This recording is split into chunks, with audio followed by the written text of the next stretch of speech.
Right, yes, hello, and welcome back to Free Vinyl Discovery. Today is a cheat day. It's a day of an album that I have already listened to in full before. It's Kick by INXS. I realised a little while ago that I shouldn't really be building up the albums too much before I reveal them because you'll have already read the titles. So here we are, straight into the video, straight into the album. Let's discuss. I had listened to this album in full before with Tom from William Schmilliams. We decided just to do it together. Not everything we do is for the channel. Sometimes we just listen to the music for the sake of it.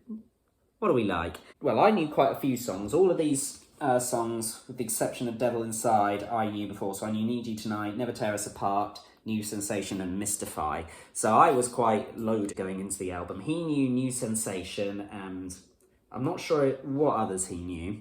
But he did know something, I think. Or at the very least, New Sensation intrigued him enough to join me in listening to this album for the sake of making a day of it. We weren't that blown away listening to it. We both kind of agreed that apart from the hits, it's not a very interesting album. But I would like to say, before I go deep into the commentary, my opinion has changed. So, let's have a look at it in the physical sense. It's actually in perfect condition. This is one of the younger albums in the collection. This is from 1987.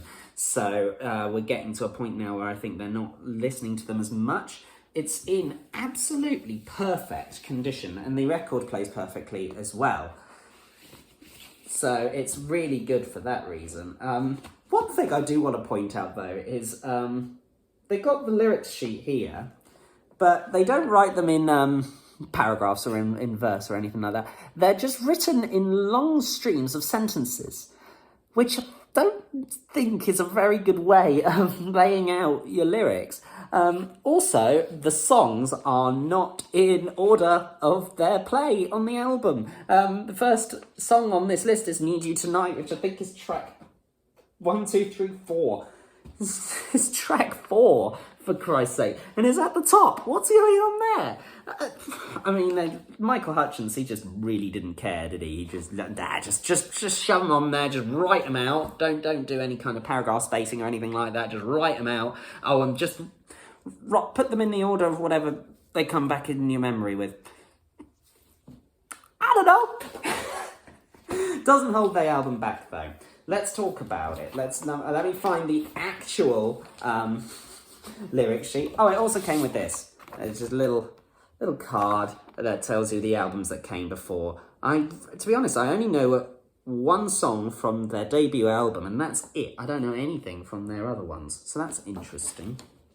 So this was definitely an album that I had to listen to. As someone that does vaguely like INXS, look at that, that's pretty awesome, isn't it? Someone who vaguely likes INXS, I was bound to be listening to this album, given that all the songs I know basically are on this album. Let's talk about those songs. It opens with Guns in the Sky, which I didn't remember from when I listened to it with Tom, but I am safe to say I really like it, actually. It's not the strongest song on the album, but I think it opens it quite well, definitely sets the tone. INXS were really good at making catchy melodies, about getting lyrics stuck in your head. Often very repetitive, but less is more when it comes to INXS. I'm really pleased that they didn't overdo it, really, because the next song is New Sensation, which basically carries the same guitar riff for the whole song, with the exception of the chorus, which changes a little bit, but it's got this big drive to it, this melody that just pushes it forward, and it's so catchy, it gets stuck in your head, and I know that Tom approves of this song as well, so I can speak about it very highly indeed, and not get whiplash from him. It's a great song. It's definitely the highlight of the album. I'm not going to say any more than that, really. It's the best song on there. But Devil Inside is surprisingly catchy as well. I didn't remember it from before, but Michael Hutchence, it just gets in your head. The repetition, even though it doesn't scream strong lyricism, what it is doing is making really great pop hits. He knows how to get in your head. He knows how to get the devil inside.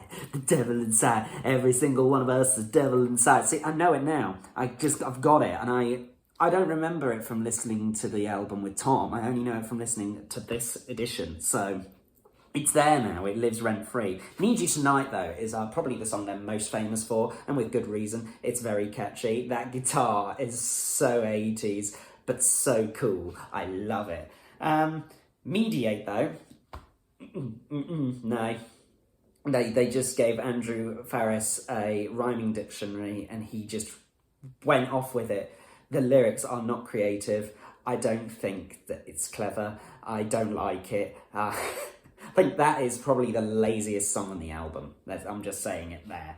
But the Loved One closes that A-side really well. Really enjoy it. A definite surprise, and I would go out to say that it's a new find for me. The B-side opens with Wildlife. Not a strong hit, really. But then Never Tear Us Apart comes in, which is tepid. I got more out of it listening to vinyl, but everything sounds better on vinyl. You're putting lipstick on a pig, really. It's not my favourite song of INXS. It's definitely different for them, and it's good that they were pushing the boundaries because they've got quite a repetitive sound. So I think they needed a song like that on the album, so it works in album context, not a song I hunt out. Then Mystify comes in though. Mystify is really good song. Proper job song, as I have said on Williams. I think that song is struggling to compete though with the songs on the A side, but it's all right. It's pretty good.